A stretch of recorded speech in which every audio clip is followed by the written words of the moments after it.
Hello, Dr. Dike Drummond here at the home of thehappymd.com in beautiful Seattle, Washington. Welcome to the latest episode of the Physicians on Purpose podcast. Tools so you can recognize and prevent your own burnout. Stories of burnout put to its highest and best use, and wellness leadership strategies. Everything you need to be a physician on purpose.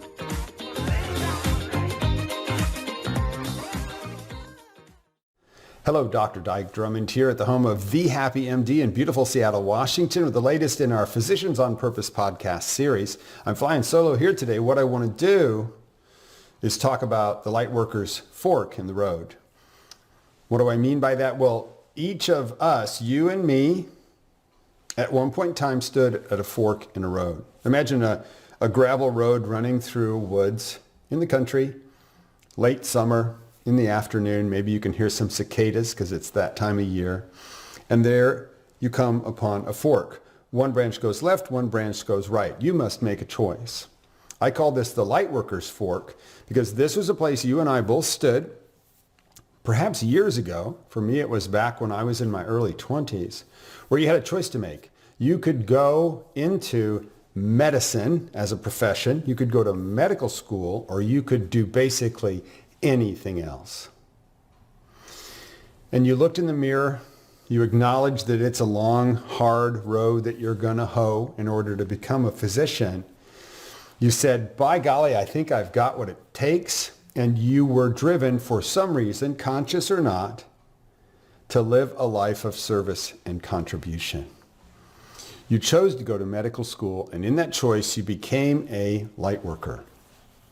Now, there's all sorts of other kinds of light workers too, but physicians are a very specific kind of light worker. What do I mean by light worker in the first place? Well, you officially, at that choice point, when you decided to go to medical school, allied your professional career with the forces of light in the universe as we battle specific forces of darkness, illness, suffering, death, dying, and family members' crazed attempts to deal with those things. And for the rest of your career, you're going to be dealing with people who are sick and suffering, ill and dying, scared, their family members. That's what we do. And what we hope to do is to be able to make a difference, to heal when it's possible, and to ease suffering when healing is impossible. We also, just to be really clear, in that choice to be a helper and a healer and a light worker, we put ourselves at risk. Put ourselves at risk because in the act of giving and helping and healing, you can overextend yourself, which is why burnout rates are higher in physicians. Through the act of putting the patient first, you can overextend yourself, drain your energy levels, and drop down into burnout. The other thing we put ourselves at risk for is suicide, because depression, suicide are more common in physicians than in non-physician employees in the ordinary workforce. It's commonly said that doctors, both men and women, commit suicide at twice the rate of men and women that are not physicians. The common number here in the United States is 400 doctors supposedly commit suicide every year. I can tell you for sure that number is vastly underreported. It's many more than that because the official declaration of suicide often is either suppressed or not acknowledged on the death certificate. But you're a light worker. You're a light worker.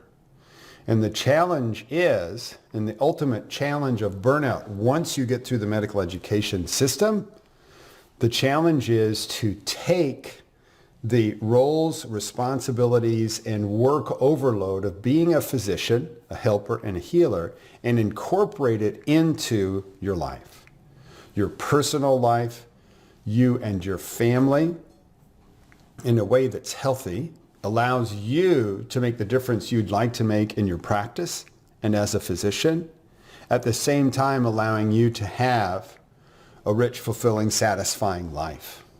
And there's always a challenge in overlapping those two Venn diagrams, your career and your life.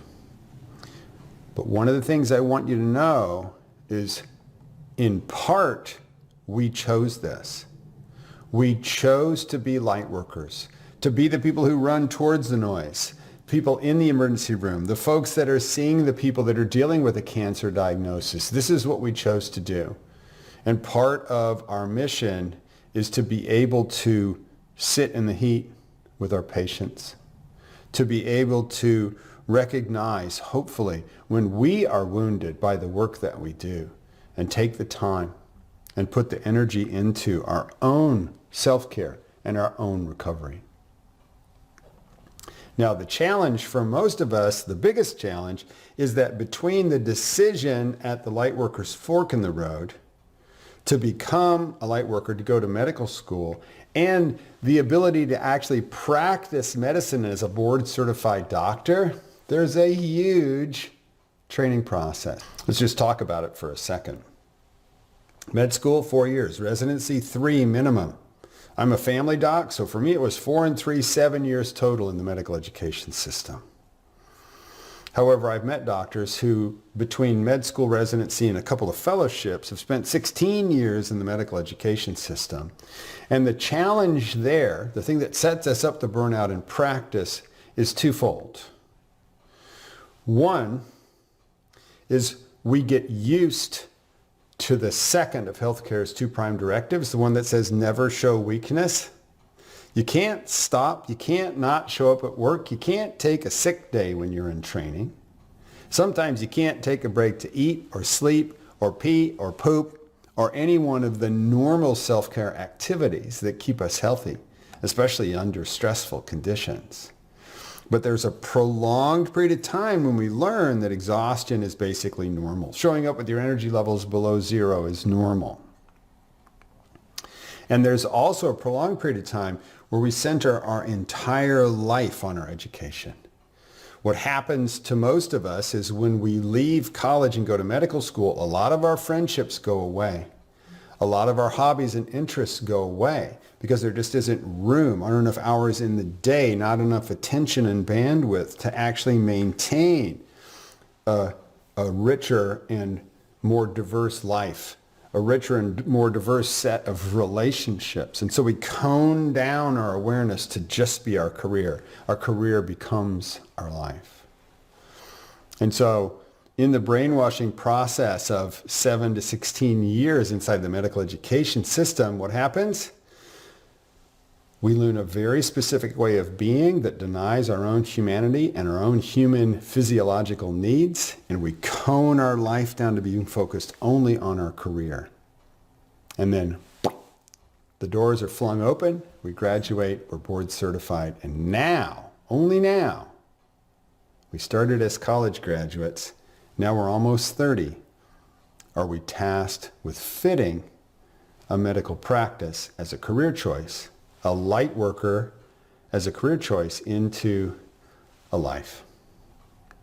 Fitting those 2 things together in some way that provides balance.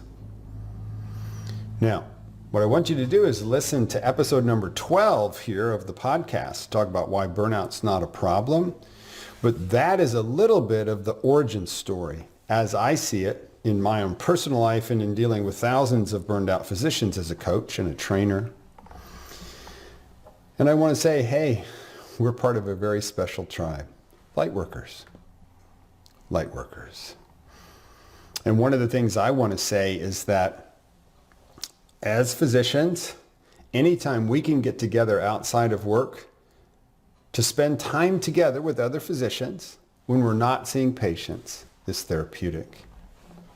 So as you think about being a light worker and belonging to the tribe of light workers and the risks that we run for burnout and suicide and getting out of balance in our life, my suggestion is you look at ways to actually have regular gatherings of your colleagues in your organization outside of work hours, just to hang together and to support each other and to have each other's backs and to become real and human again in a way that was sort of beaten out of us in our residency education.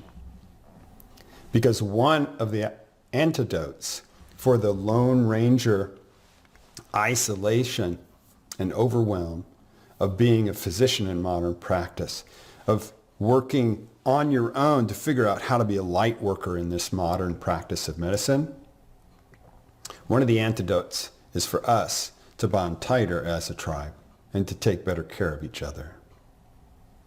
I call fitting your practice into your life the practice of medicine. And we share tips about how to do that have worked for our coaching clients in all of our Physicians on Purpose podcasts. Now, if this work is new to you, let me just leave you with one more tip and a free resource that you can pick up at the website. Website is thehappymd.com. Put the on the front, thehappymd.com. And while you're there, on the front page, there's a free report called the Burnout Prevention Matrix. There's 235 different tools you can use, any one of which will lower your stress levels and help prevent burnout. I've had about 15,000 people download it at the website. I encourage you to go get a copy of the Matrix for yourself, and I'll actually leave a link here in the show notes for this podcast. There you go, the Lightworker's Fork in the Road. If you remember the poem, you and I both took the road less traveled, and that has made all the difference. Keep breathing. Have a great rest of your day. I'll see you on the next podcast.